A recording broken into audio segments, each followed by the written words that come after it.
for a lot of people, the images you see of Hunter, right, is the crack, it's prostitution, it's sort of the, the down and dirty stuff.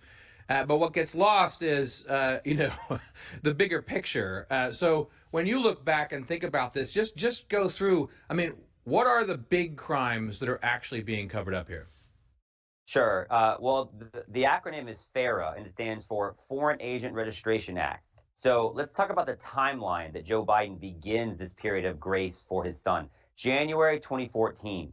The month before that, Hunter Biden rode on Air Force Two with his then vice president father, Joe Biden. Together, they traveled to China, where after this visit, when Joe Biden visits with the then vice president of China, 10 days later, Hunter Biden, who, by the way, had no international business experience. I mean, this is a guy who got put on the board of Amtrak. And when they said at the congressional hearing, hey, we're going to put him on the board of Amtrak, it's because he has experience riding trains. That's who Hunter Biden was. And so now all of a sudden, he's traveling with his vice president father to China. He gets this $1.5 billion private equity deal, a joint partnership with essentially the communist government of China. It had never been done before. Even John Kerry's stepson, Chris Hines, who had been business partners with Hunter Biden before, said, this is too much. This is shady. I'm not going to do this. Hunter Biden and his buddy Devin Archer and other business associates were all in. And so this began this international ravaging of the dark corners of shady businesses that wanted to curry favor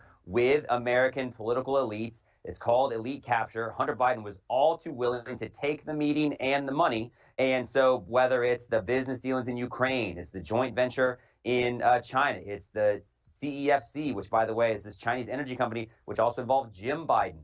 But more importantly, these are business deals that would have involved Joe Biden. So by creating this decades worth of grace for Hunter, you now have, I think this is the closest Joe Biden has done to creating grace and space for himself, because these are business dealings in which Joe Biden wouldn't have just been adjacent, but we have emails and business records that show, I mean, Joe Biden was considered an employee of some of Hunter Biden's businesses when he wasn't the vice president. So I think by pardoning Hunter, Joe Biden essentially has pardoned himself.